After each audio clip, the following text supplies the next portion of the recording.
So after 2 years of training your dog, maybe you got your dog as a puppy and you put him right into the group class and you read all the books and you did everything you were supposed to do, but for whatever reason, all of a sudden your dog stopped listening.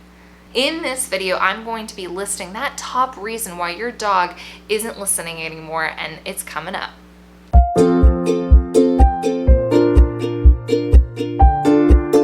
What's up, guys? It's Jenna with Dog Liaison, where I coach you on how to enhance your dog's mental health needs.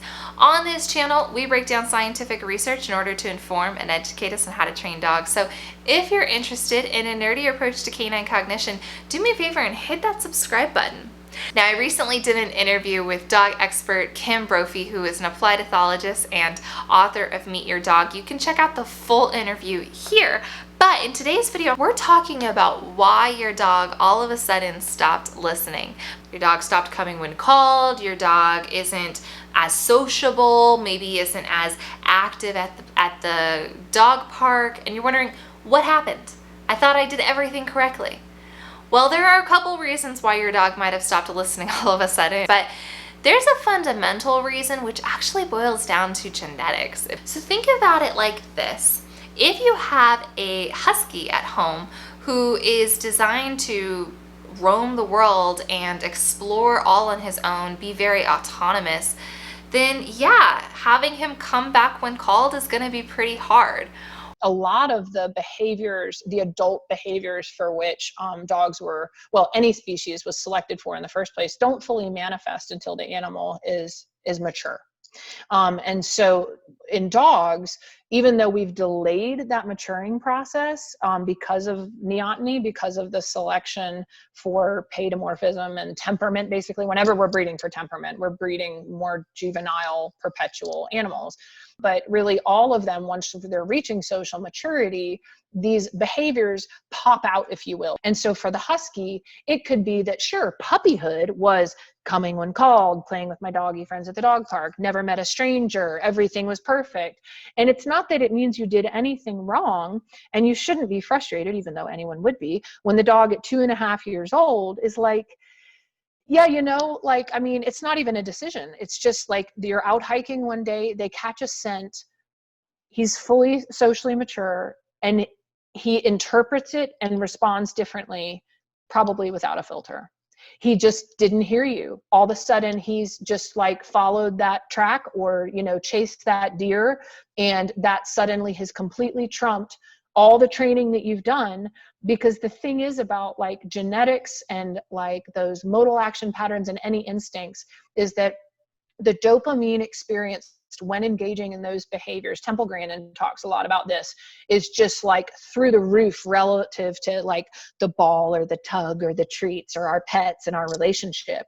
And so the reason, if you're coming from this from a behaviorist perspective, think of it as a very long reinforcement history. If it has been in there long enough that they're carrying it literally in their genes, in that software, that's a really long reinforcement history. So, if that breed has been around for hundreds of years, that's a really long reinforcement history of thousands of years. So something like the predatory sequence for something like a husky who still has an intact predatory sequence, that's going all the way back to wolves. And honey, that's a long reinforcement history. So when it hits that social maturity, there'll be this moment that'll completely go over our heads where the dog is like, it's time. I just feel it coursing through my blood and I'm not coming. And it's not, but again, it's not even a decision. It just happens. And that's part of the depersonalizing that I think is so important. People always feel like the dog chose to not come.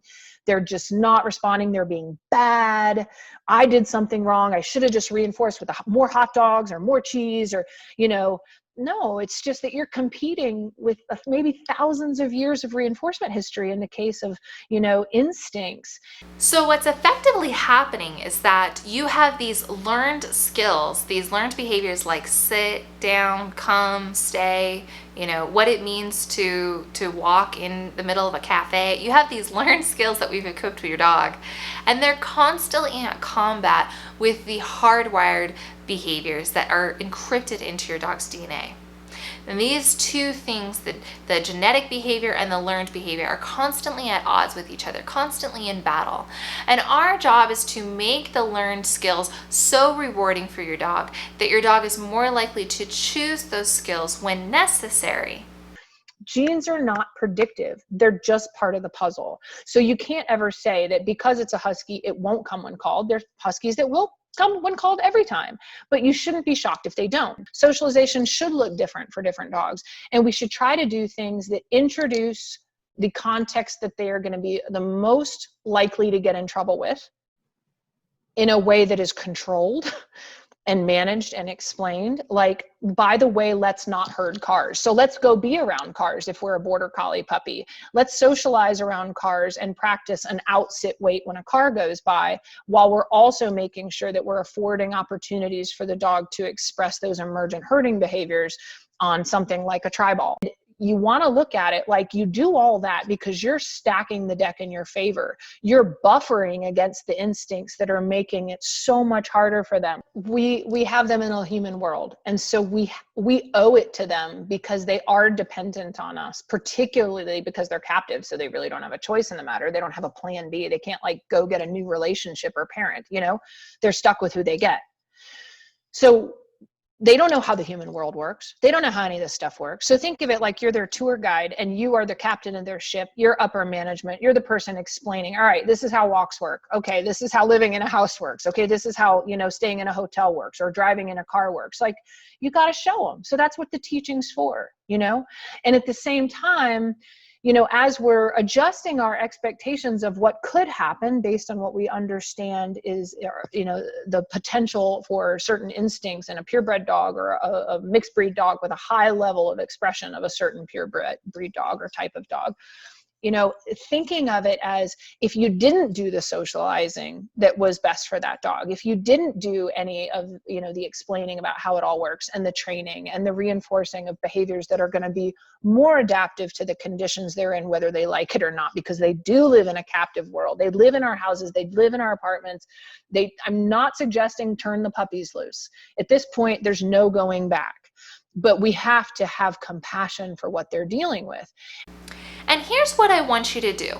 If you're at home right now and you're thinking, oh my gosh, my dog suddenly isn't listening to me, I don't understand why he's doing XYZ behavior. What I want you to do is go to research your dog's breed again, right? Potentially you could even check out the Dog Key, which is Kim Brophey's resource. It's phenomenal and I really recommend you check it out. The link is in the description box below. But research your dog's breed history and think about what behavior your dog is currently doing that you don't like, and see if it makes sense once you look at your dog's breed history. Once you start to think about what your dog is genetically engineered to do, is that what he's doing now, right?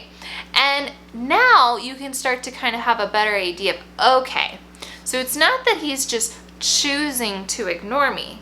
It's that thousands of years of breeding has made him do this behavior at this point.